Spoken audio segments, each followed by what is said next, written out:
Alright, good morning po sa inyong lahat mga kababayan, Batang Maynila to. It's pag-usapan nga natin itong nasa ating screen. Ito mga kababayan. Oh. Okay. Ito po ay isang establishment na sinarado po o ipinasara. Ipinasara for business. Ibig sabihin, hindi na pwede itong magnegosyo. Itong establishmentong ito. Tingnan nga natin kung bakit. So, ito na yung sagad ng ating Zoom. This establishment is closed for business for violating City Ordinance number 04133 series of 2019. Tearing, tampering, removing of this notice is punishable by law. So, kaya pala hindi tinatanggal kasi pag tinanggal mo yung mas lalo kang kakasuhan. Meron ka nang kaso eh. Kaya nga ipinasara yung iyong negosyo. Ano ba tong City Ordinance number 04133? Chinyek ko na yan ha. Ito na mga kababayan. Ito pong City Ordinance number 04133 series of 2019. Yan po yung sa Imus City Business Permit and Licensing Office. Okay. So, ano ba yung yung mga ginagawa doon? Yung business permit, fee, mabayad ka ron, schedule for mayor's permit, business tax. So yun po yung yung mga under po ng business permit and licensing office. So yung city ordinance dapat ikaw ay sumusunod sa sa ordinansang 'yan. So kaya ito pinasara dahil hindi ito sumunod diyan sa ordinansa. Ano ba yung Ano ba yung dahilan nito? Ano ba yung dahilan nito? Ayan ito yung pangalan Sir Jack Vape. Ayan hindi ko na ma-zoom eh. So Sir Jack Vape pinasara dahil po sa violation ng City Ordinance 04133 na may kinalaman po sa Imus City Business Permit and Licensing Office. Na kung saan sakop po ang mayor's permit, business tax at iba pa. Ito. Bakit ipinasara to? Bakit ipinasara? Teka. Ito. Naku. Ito pala yung may-ari eh. Ito si Sir Jack. Tawag nila dito Sir Jack. Sir Jack Argota. Argota ba yun? Argota ba? Check ko nga. Oo, Sir Jack Argota. Siya pala yung may-ari, kaya pala parehas yung itsura nila dun sa picture. Ayan. Tingnan po yung itsura. Yung mas malaki pa yung ilong kaysa sa bibig. Ito mga kababayan. Ay, nakapost pala to ni Maria Alicia, yung kaibigan natin. Sabi ni Alicia Comments, "Hoy! Sir Jack Argota! Tang na mo!" Minumura si si Jack Argota. Isang isa sa inampo ng miyembro ng Banateros. Banateros talaga, walang pinipili no? Walang pinipili. Basta lang kumontra ka sa gobyerno, kukunin ka na nila bilang banateros. Kahit ano pa ang ang background mo. Kahit ano pa background mo, scammer ka man. At tax evader ka man. So, manluloko ka man, manyakis ka man. Lahat po 'yan tinatanggap nila. Basta ikaw ay kumakalaban sa gobyerno. Ayun po yung pinaka requirement. Kalabanin mo si Marcos, kumampi ka, pagtanggol mo ang mga Duterte, sigurado banateros ka na. Kaya ito, kinuha nila kahit wala sa ayos. Tang na mo raw, sabi ni Alicia, Jack Argota.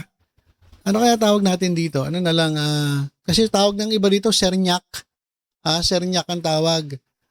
Pero siguro tawagin ko na lang tong Sir Ngupal. Wag na, tanggalin na natin yung sir. Si ngupal na lang, ngupal. Ha? Ngongong kupal. Pwede na yun. Ito, si ngupal. Minura ni Alicia. Bakit daw? Nagnenegosyo, pero tax evader. Kupal yan. Tax evader. Kaya pala ipinasara yung kanyang establishment dahil hindi nagbabayad ng tax. Lakas mang call out ng mga politiko na lumalabag sa batas, siya rin gawain rin mismo. Ano ba yan? Ngupal. Ang yabang-yabang mo. Alam mo, nung nakaraan lang pinakita ko, talagang nilait niya kung ano-ano pinagsasabi niya dun sa mga kay Lenny Robredo, kay Trillanes, kay Bamakino, kay Kiko Pangilinan, basta lahat Vilma Santos, Rod Precto. So, pinagbabanatan kung ano pinagsasabi. Akala mo pagkagaling-galing? Akala mo pagka-pogi-pogi? Akala mo pagkalinis-linis? Walang iya ka? Ngupal? Walang iya ka? Yung pala ang yabang-yabang mo? Yung pala ikaw ay tax evader? Anak ng toko ako. Sabi tuloy sa'yo ni Alicia, lakas mo mang call out ng mga politiko na lumalabag sa batas, gawain mo rin mismo. Malakas paltik na itong ngongong tong mag-isip.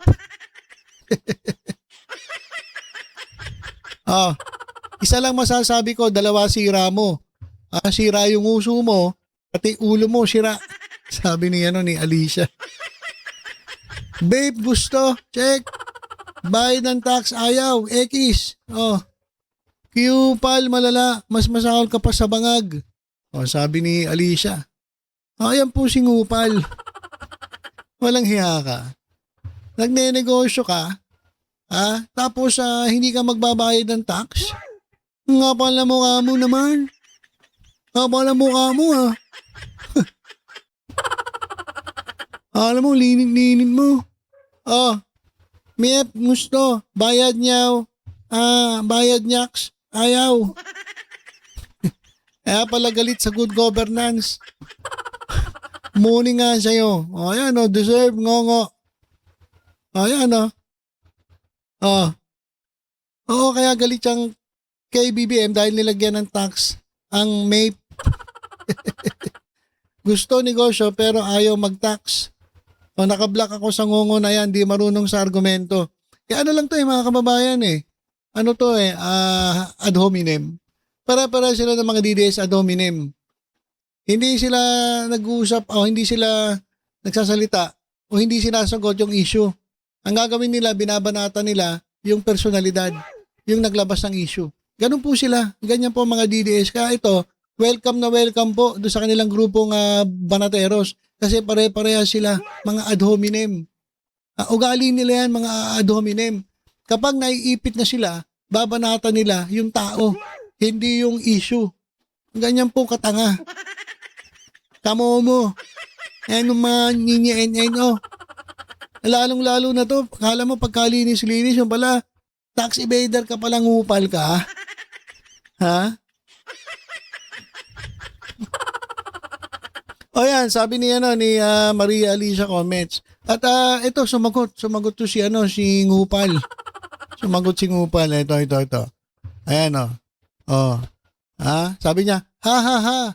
2024 pasarado, yung isang branch ko na yan, mga tanga. 2024 pa pala yan. Last year lang yun tanga ka pala Last year lang yun Kung 1994 pa yan, pwede. 2024 lang So last year lang yan. So ibig sabihin, last year, hindi ka nagbabayad ng tax. Tapos nag-iingay ka na, yabang-yabang mo na, pagkalinis-linis mo, kung magsalita ka, pero tax evader ka, palang upal ka. 2024 pa raw sarado yung branch na yan. So last year lang. Sinarado ko yan dahil pinasok yan ng magnanakaw worth 250k ng vape items ko na wala. Wow! Talaga lang Tanga ka pala nakasulat dito, the establishment is closed for business. Bobo rin to Kung isinara mo yan, dahil ikaw ay nawalan o nanakawan Bakit meron nakasulat dyan, oh? Ayan, oh, linaw-linaw. This establishment is closed for business. Bobo rin mga tuwiran to eh. Sinara niya raw yung kanyang negosyo dahil pinasok daw ng magnanakaw. Ah. Ah. At yung signage ko na yan ay iniwan ko na lang. Hindi niya na tinanggal yung signage.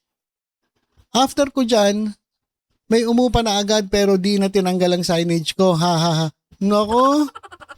Style mo na. Pwede ba yun? Meron pipwestong iba tapos ang pangalan ng signage mo, pangalan mo pa rin? Anong kalokohan niya? Siyempre may panibagong yun. May panibago ng pangalan ng negosyo kung ano man o kung ano man ang magiging negosyo nung sumunod dyan, nung umupa. Kasi wanted ka na nga eh. Pinasara na yung pwesto kasi nga hindi ka nagbabayad ng tax. Tapos ano raw? Hindi raw tinanggal yung signage niya nung umupa. Tapos ano raw? Okay. Nasaan na? Ito. Tayo na nito, mas marunong pa sa buhay ko eh. Ikaw nga pakialamero ng buhay na may buhay eh. Ikaw umupal ka eh. Tapos pag pakikialaman buhay mo, magreklamo ka? Kung ayaw mong pakialaman yung buhay mo, umupal ka, huwag kang makikialam ng buhay na may buhay. Mas marami ka pang ang buhay na na binibuisit eh. Puro ka ad hominem eh. Magdebate kaya kayo ni Alicia Gomez kaso mahirapan siya. Hindi niya maintindihan yung sagot mo. Mga angulo, mga manonood baga nanimani ngayon. Mahirap makipagdebate rito. Talo ka kasi hindi mo naiintindihan yung sinasabi. So, mas marunong pa raw sa buhay ko o sa buhay niya, si Alicia. Wala akong tax violation kahit magtanong kayo sa imo basta kakampuki talaga mga bobo eh. Baka naman wala kang tax violation dahil binayaran mo na. Syempre pag nagtanong ka, wala pong tax violation. Pero tignan mo yung history ng tax violation. Meron yan, pero pag tinanong mo, as in present, meron po ba tax violation ito? Wala. Kasi sinarang niya na, siguro dineclare niya na corrupt. Corrupt tuloy. Dineclare niya na bankrupt. Kaya iniwan niya na yung negosyo niya. Tapos, sino maniniwala sa'yo na may uupa dyan? Tapos, hindi tatanggalin yung signage mo? Inong tanga gagamit ng signage mo kung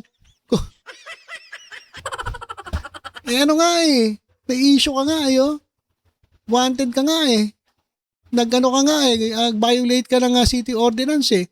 Tapos, hindi tatanggalin yung signage mo? Dinadamay sila sa katarantaduhan mo. Ito pa. May shop po ako sa QC na sinarado ko din at may signage pa na hindi ko tinanggal. Picturean nyo din, tas gawan nyo ng kwento. Wala eh. Bakit sinara mo? Wala na. Wala. Lugi negosyo. Hindi ka na nagbabayad ng tax, lugi ka pa?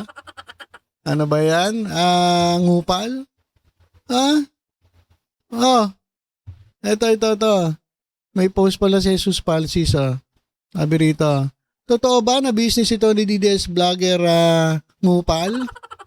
And totoo bang close because may violation? Anyone from Imus na alam kung anong city ordinance yan, non-payment of taxes daw? Ang reset lang daw yan, pakiconfirm mga Caviteños, grabe ka na 2026 sa mga DDS vloggers. Ayan, malinaw naman eh. Kailangan pa ba i-memorize to? Pinasara dahil may violation ng city ordinance. May kanalaman po yan sa tax. Okay? At ang palusot na itong kupal na to, pinasara niya raw dahil pinasok daw. Worth 250k daw na wala doon sa vape items niya. Bakit may nakasulat na ganito? Diba? Ba't may nakasulat na ganyan? This establishment is closed for business. Violation of city ordinance. Loko rin itong si Ngupal eh. Malusog gamay. Ayan. Kasi, alam niyo mga kababayan, ito kasi si Ngupal. Kala mo pagkalinis-linis, kala mo pagkagaling-galing, kala mo ang tali-talino, kala mo ang mongi-bongi. Kala mo ang pogi kung manlait. Banat ka ng banat, tas ikaw naman pala, walang iya, tax evader ka palang, ngupal ka. Tax evader ka palang, ngupal ka eh. Parang yung mga kasamahan nyo rin meron siya sa Banateros na na scammer eh. Lalo yung scammer dyan. Kaya tama lang, magsama-sama kayo. Scammer, tax evader, merong manyak.